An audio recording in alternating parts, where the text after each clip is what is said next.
اس موضوع پر ہوگی۔ اللہ تبارک و تعالیٰ کے پاک کلام قرآن مجید فرقان حمید کی سورہ توبہ سے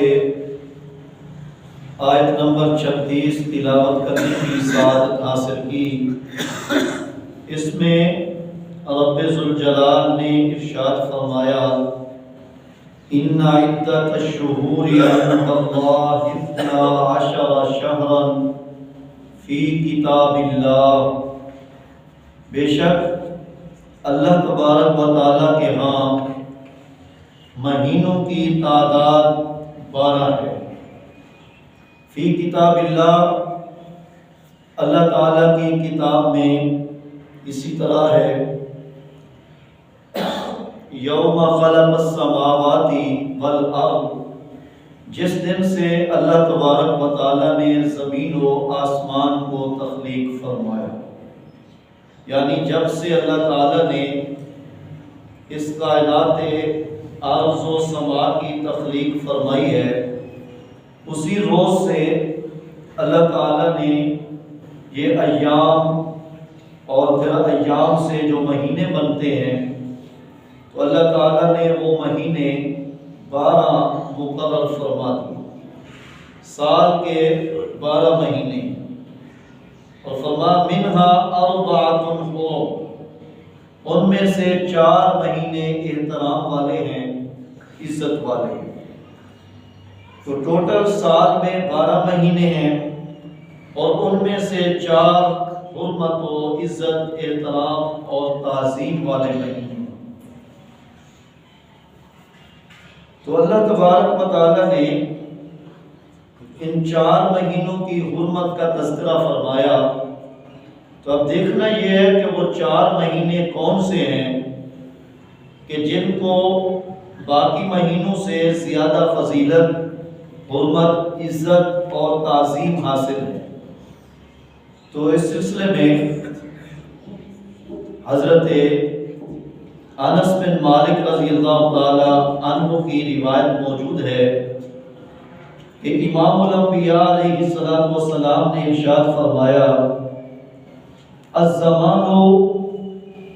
استدار کہیئتہ یوم خلق اللہ السماوات والارض، کہ زمانہ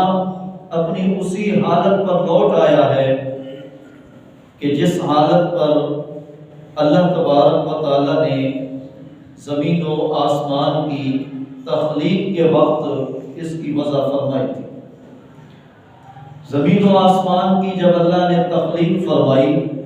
تو زمانے کی جو حیات، جو حالت اللہ تبارک و تعالیٰ نے بنائی تھی، اسی حالت پہ زمانہ لوٹ آیا۔ اور دیگر روایات کی روشنی میں اگر دیکھا جائے تو آپ علیہ السلام نے یہ فرمان حجۃ الوداع کے موقع پر ارشاد فرمایا، اور مشرکین کی جو رسم بد تھی، آپ علیہ السلام نے اس کی تردید فرمائی۔ تو مشرکین مہینوں کو آگے پیچھے کر لیتے تھے اپنے تجارتی لحاظ سے، وہ جس کو چاہتے محرم، جس کو چاہتے رجب، جس کو چاہتے شعبان، جس کو چاہتے ربیع الاول مقرر کر دیتے تھے، تاکہ ان کے میلے اور ان کے جو تہوار ہیں وہ موسم کی شدت سے محفوظ رہیں۔ تجارتی نقطہ نظر سے وہ اپنے لحاظ سے ان کی جو تقدیم و تاخیر ہے وہ کرتے رہتے تھے، ان کو آگے پیچھے کر لیتے، اور جب کبھی جنگ ہو رہی ہوتی تھی تو اس دوران بھی جب ضرورت محسوس کرتے کہ آگے جو مہینہ آ رہا ہے تو یہ حرمت والا، عزت والا ہے، اس میں لڑائی جنگ جائز نہیں ہے، تو پھر وہ کیا کرتے تھے، اس مہینے کو کوئی اور مہینہ قرار دے دیتے تھے اور پھر اپنی جنگ کو جاری رکھتے تھے کہ یہ مہینہ وہ مہینہ ہم نہیں بنائیں گے، تو یہ وہ ہے کہ جس میں جنگ جائز ہے، اور جس میں جنگ ناجائز ہے ہمارے مذہب کے مطابق، ہم وہ کوئی اور مہینہ بنا لیں گے، اور اس کی وہاں پر تعیین کر دیتے تقدیم و تاخیر کر کے اس کو مقرر کر دیا کرتے تھے۔ تو آپ صلی اللہ علیہ وآلہ وسلم نے حجۃ الوداع کے موقع پر اس کی تردید فرمائی، اور آپ نے فرمایا کہ آج زمانہ اسی حالت پہ لوٹ آیا ہے کہ جب اللہ تبارک و تعالیٰ نے زمین و آسمان تخلیق فرمائے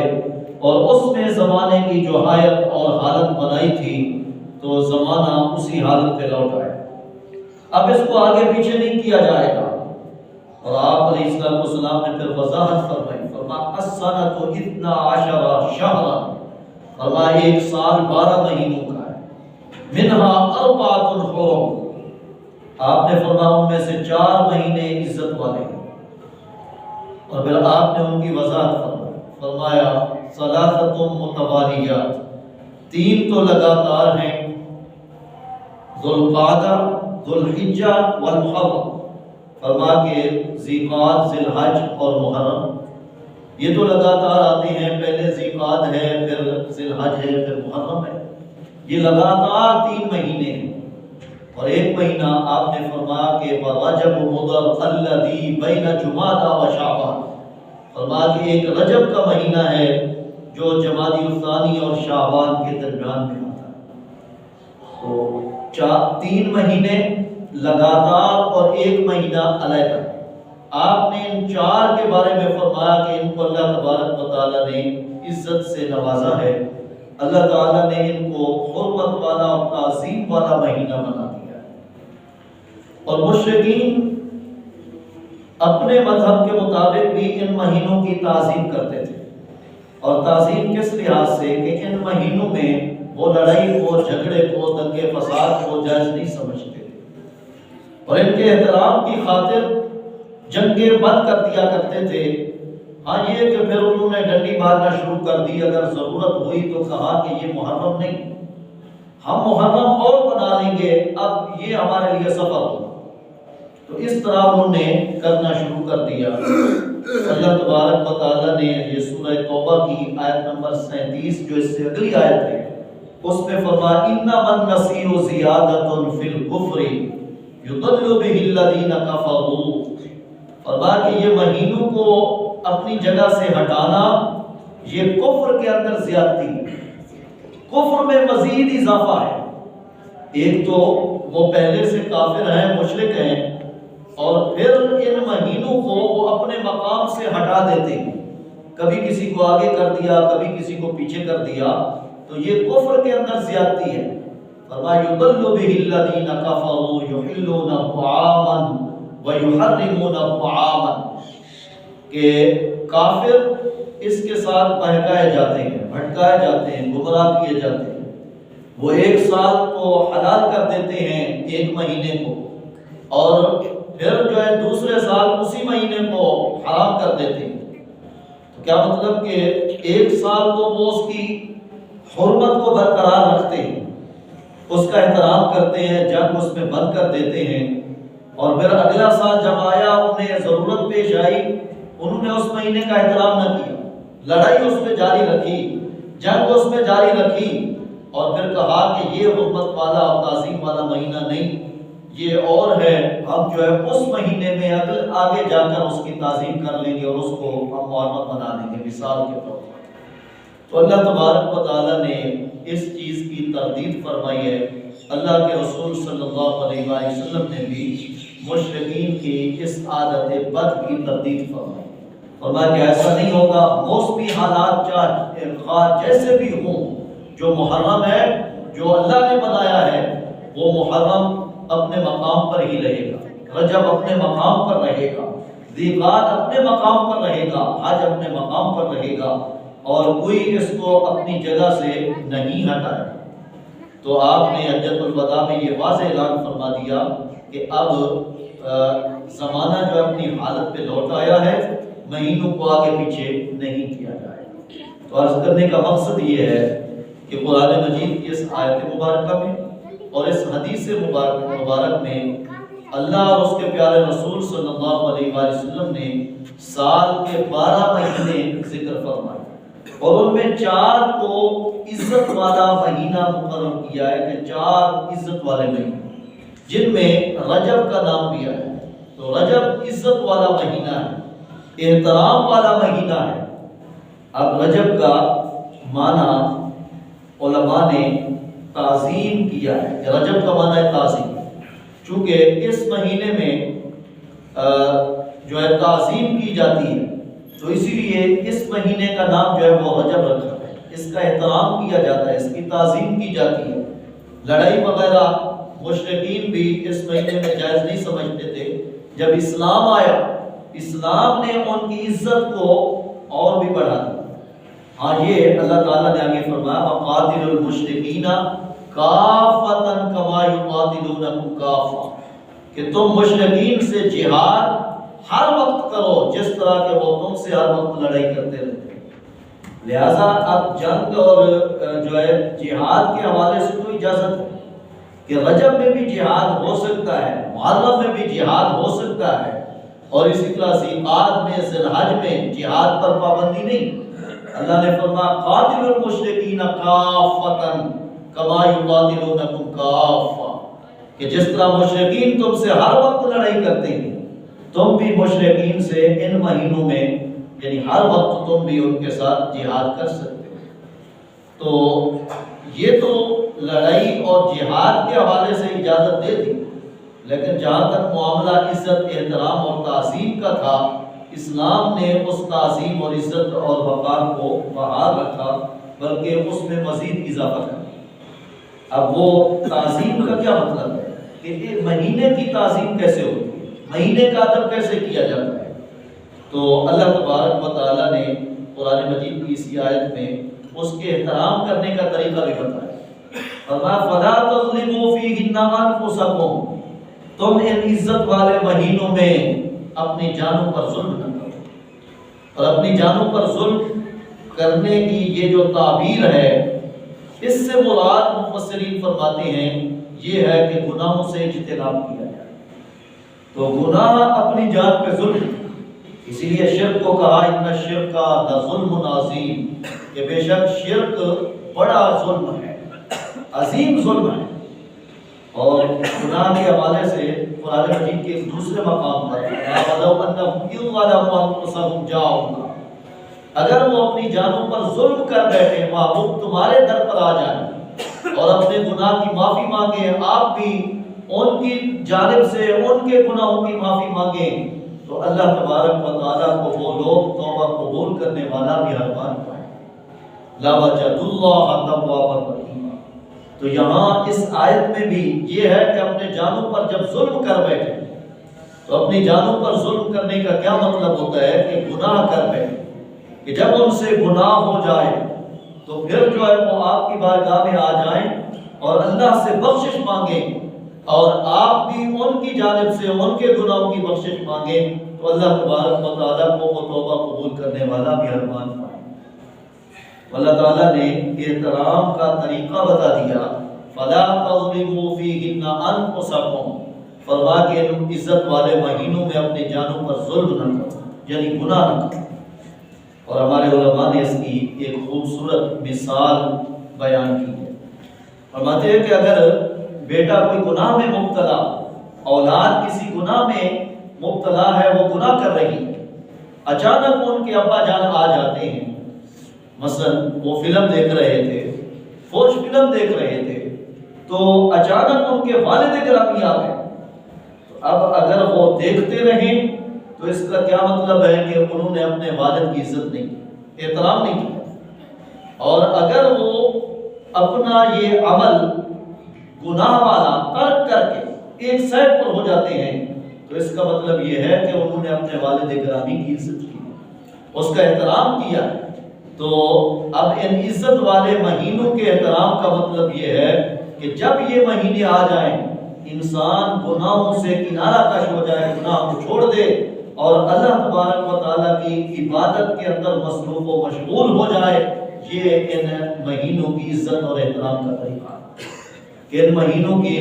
احترام اور ان کی عزت کیسے کی جاتی ہے، گناہوں کو ترک کر کے اور نیکیوں میں مصروف و مشغول ہو کر بندہ ان مہینوں کی عزت اور احترام اور ان کی تعظیم کرے گا۔ حضور سید عالم نور مجسم صلی اللہ علیہ وآلہ وسلم کا طریقہ پاک حضرت انس بن مالک رضی اللہ تعالیٰ عنہ کو روایت فرماتے ہیں، اور امام بہقی نے اس کو روایت فرمایا کہ کان رسول اللہ صلی اللہ علیہ وآلہ وسلم اذا دخل رجب، کہ جب رجب کا مہینہ داخل ہوتا تھا تو آپ علیہ الصلوۃ والسلام اللہ سے دعا مانگتے تھے۔ وہ دعا کیا تھی؟ حدیث کی کتب میں وہ دعا موجود ہے۔ آپ علیہ الصلوۃ والسلام یہ دعا کرتے تھے، اللہم بارک لنا فی رجب و شعبان وبلغنا رمضان، اے اللہ ہمیں رجب کے اندر بھی برکتیں عطا فرما، شعبان کے اندر بھی برکتیں عطا فرما۔ تو کیا خیال ہے کہ حضور علیہ الصلوۃ والسلام کی دعا اللہ تبارک و تعالیٰ کی بارگاہ میں قبول نہیں ہوتی ہوگی؟ آپ علیہ الصلوۃ والسلام کی ہر دعا اللہ کی بارگاہ میں قبول ہے۔ اعلیٰ حضرت فرماتے ہیں اجابت نے جھک کر گلے سے لگایا بڑی ناز سے جب دعائے محمد صلی اللہ علیہ وآلہ وسلم، کہ حضور علیہ الصلوۃ والسلام کے لب مبارک سے جب دعائیہ کلمات نکلتے تھے تو بس نکلنے کی دیر ہوتی تھی، وہ فوراً درجہ قبولیت پر پہنچ جاتے۔ بلکہ آپ علیہ الصلوۃ والسلام کا مقام تو اللہ تعالیٰ کی بارگاہ میں یہ ہے کہ اللہ تعالیٰ آپ کی تمنا اور خواہش کو پورا فرماتا ہے۔ حضور سید عالم نور مجسم صلی اللہ علیہ وآلہ وسلم کو مسجد قبلہ جہاں ہے، اس مقام پر جو مسجد تھی، تو آپ علیہ الصلوۃ والسلام اس مسجد میں نماز پڑھا رہے ہیں۔ عین حالت نماز میں آپ کی خواہش ہوتی ہے کہ یہ قبلہ جو بیت المقدس ہے یہ نہیں بلکہ بیت اللہ ہونا چاہیے، نماز کا قبلہ بیت اللہ ہونا چاہیے۔ تو قرآن مجید میں ہے اللہ تبارک و تعالیٰ نے عین حالت نماز میں حضور علیہ الصلوۃ والسلام کی اس خواہش اور تمنا کے مطابق قبلے کو بدل دیا۔ نماز کے پورا ہونے کا انتظار بھی اللہ نے نہیں فرمایا، عین حالت نماز میں وحی بھیج کر فرمایا محبوب جو آپ کی تمنا ہے، جو آپ کی خواہش ہے، ہم اسی کے مطابق قبلہ بدل دیں۔ قرآن مجید کے الفاظ یہ ہیں قد نرا تقلب وجهک فی السماء، اے حبیب ہم آپ کا چہرہ آسمان کی طرف بار بار یہ پھرنا ہم دیکھ رہے ہیں، بار بار آسمان کی طرف جو چہرہ آپ کا اٹھ رہا ہے کہ آپ جو تمنا کر رہی ہے، ہمارے حکم کے انتظار میں آپ کا چہرہ بار بار آسمان کی طرف اٹھتا ہے، اور آپ کے دل کی تمنا یہ ہے کہ اب قبلہ بیت اللہ کو ہونا چاہیے۔ فَلَنُوَلِّيَنَّكَ قِبْلَةً تَرْضَاهَا، محبوب ہم ضرور بھی ضرور، تاکیدی الفاظ ہے، ہم ضرور بھی ضرور آپ کے لیے اس کو قبلہ بنا رہے ہیں جس پہ آپ راضی ہیں۔ قِبْلَةً تَرْضَاهَا، جو آپ کی رضا کے مطابق ہے، جو آپ کی تمنا اور خواہش کے مطابق ہے، ہم اسی کو نماز کا قبلہ بنا رہے ہیں۔ تو ابھی وہ دعائیہ کلمات آپ کی زبان پہ جاری نہیں ہوئے تھے، آپ نے اللہ سے دعائیں نہیں مانگی تھی باری تعالیٰ بیت المقدس کو قبلہ منسوخ کر کے بیت اللہ کو قبلہ بنا دے، آپ نے ابھی دعا نہیں فرمائی تھی، صرف دل میں خواہش پیدا ہوئی، اب ان کا اشارہ ہوا، اللہ تبارک و تعالیٰ نے فوراً حکم نازل فرما دیا، فرمایا کہ آپ پھر جائیں بیت المقدس سے بیت اللہ کی طرف، آج کے بعد نماز کا قبلہ بیت اللہ۔ تو آپ علیہ الصلوۃ والسلام کی تمنا کو جب رب پورا فرماتا ہے، تو جب آپ علیہ الصلوۃ والسلام نے دعا فرما دی ہے اے اللہ رجب میں برکت عطا فرما اور شعبان میں برکت کا نزول فرما دے، اور پھر اگلی دعا آپ کی یہ ہوتی تھی وَبَلِّغْنَا رمضان، اے اللہ ہمیں رمضان نصیب فرما۔ تو مطلب کہ ہماری زندگی کو، ہمارے ایام کو، ہماری حیات کو اتنا لمبا کر دے کہ ہمیں رمضان نصیب ہو جائے۔ تو رجب آتا تھا تو آپ علیہ الصلوۃ والسلام رجب کی برکت کی دعا کرتے، اللہم بارک لنا رجب، اے اللہ رجب میں برکت عطا فرما، شعبان میں برکت عطا فرما۔ تو یقیناً آپ علیہ الصلوۃ والسلام کی دعا رب تعالیٰ کی بارگاہ میں قبول ہے۔ اللہ تعالیٰ نے رجب کو بھی برکتوں والا بنا دیا، شعبان کو بھی برکتوں والا بنا دیا۔ اور حضرت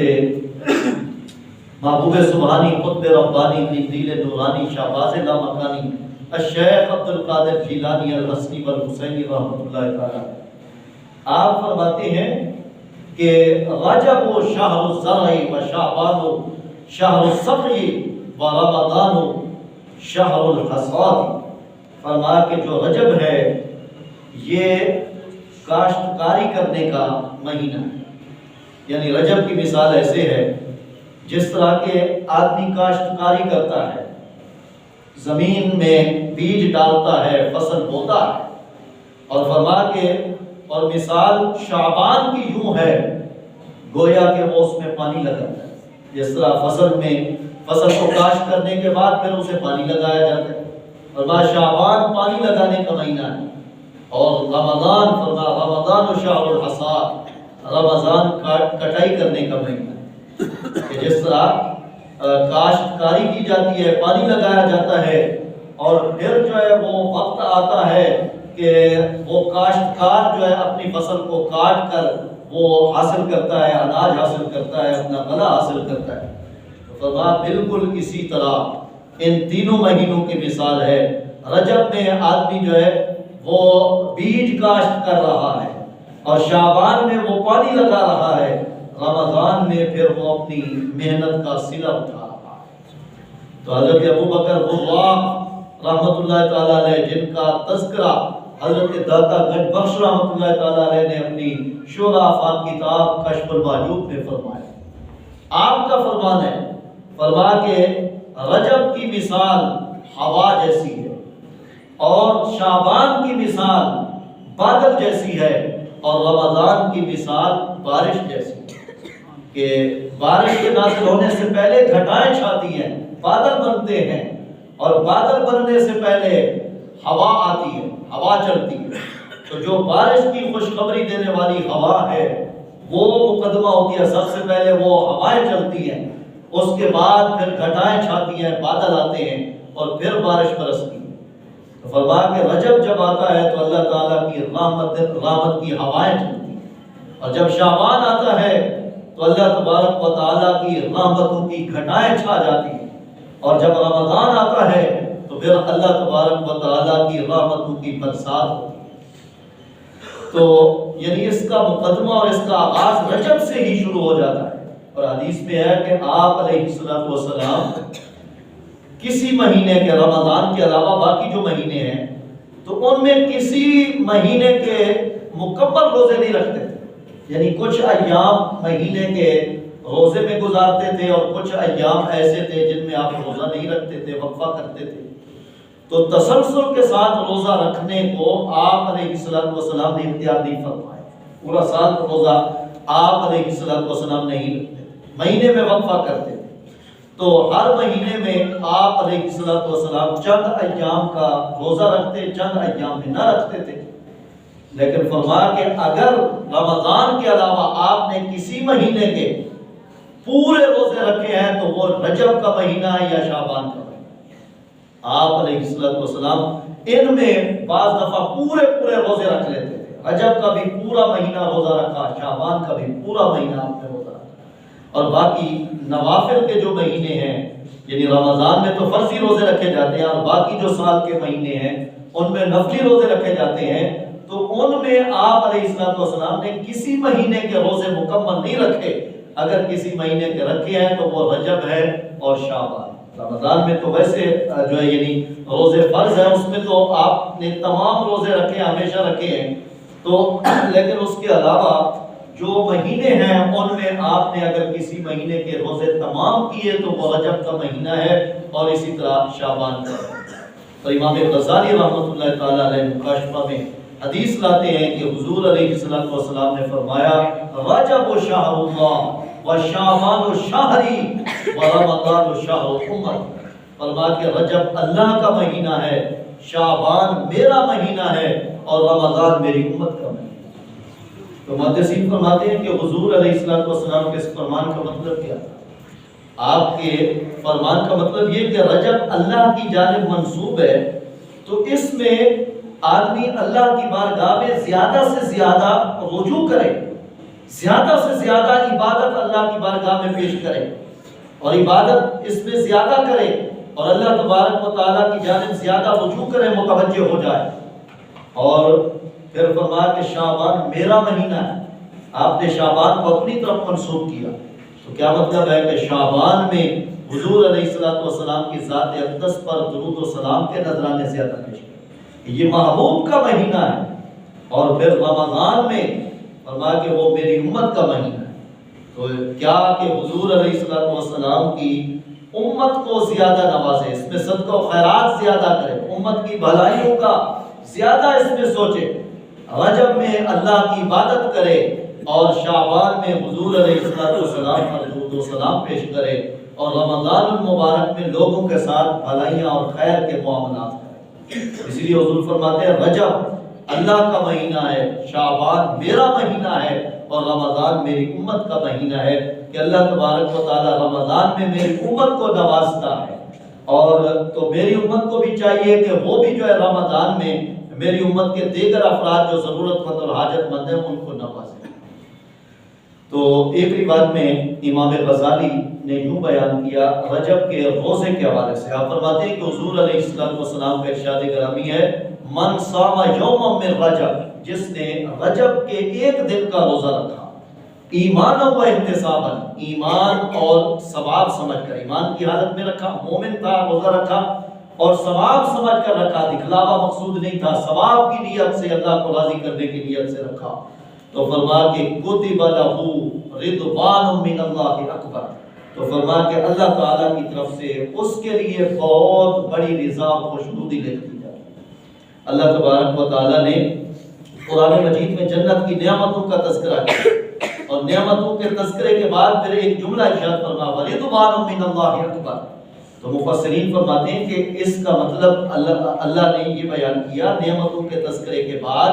کہ اللہ کی طرف سے جو خوشنودی ہے یہ جنت کی نعمتوں سے بھی بڑی نعمت ہے۔ تو جو رجب کے ایک دن کا روزہ ایمان کی حالت میں اور ثواب سمجھ کر رکھتا ہے، تو فرمایا اللہ تعالیٰ اسے اتنا عطا فرماتا ہے، اتنا عطا فرماتا ہے کہ وہ لذت جنت کی نعمتوں میں نہیں ہے جو اللہ تبارک و تعالیٰ کی رضا کے اندر ہے، کہ جب اللہ تبارک و تعالیٰ بندوں سے کہہ دے گا کہ اے بندوں میں تم سے ایسا راضی ہو گیا کہ پھر کبھی ناراض نہیں ہوگا، تو یہ جملہ جب مومن سنیں گے، اہل جنت سنیں گے، تو ان کو ایسا لطف اور ایسا کیف ملے گا کہ جنت کی نعمتیں حاصل کر کے بھی انہیں ایسا سرور نہیں ملے گا۔ تو دلی دعا ہے کہ اللہ تبارک و تعالیٰ اس ماہ مبارک کی تعظیم ادب کرنے کی توفیق عظیم عطا فرمائے، اور اس ماہ مبارک میں زیادہ سے زیادہ عبادت کرنے کی توفیق عظیم عطا فرمائے۔ وآخر دعوانا ان الحمد للہ رب العالمین۔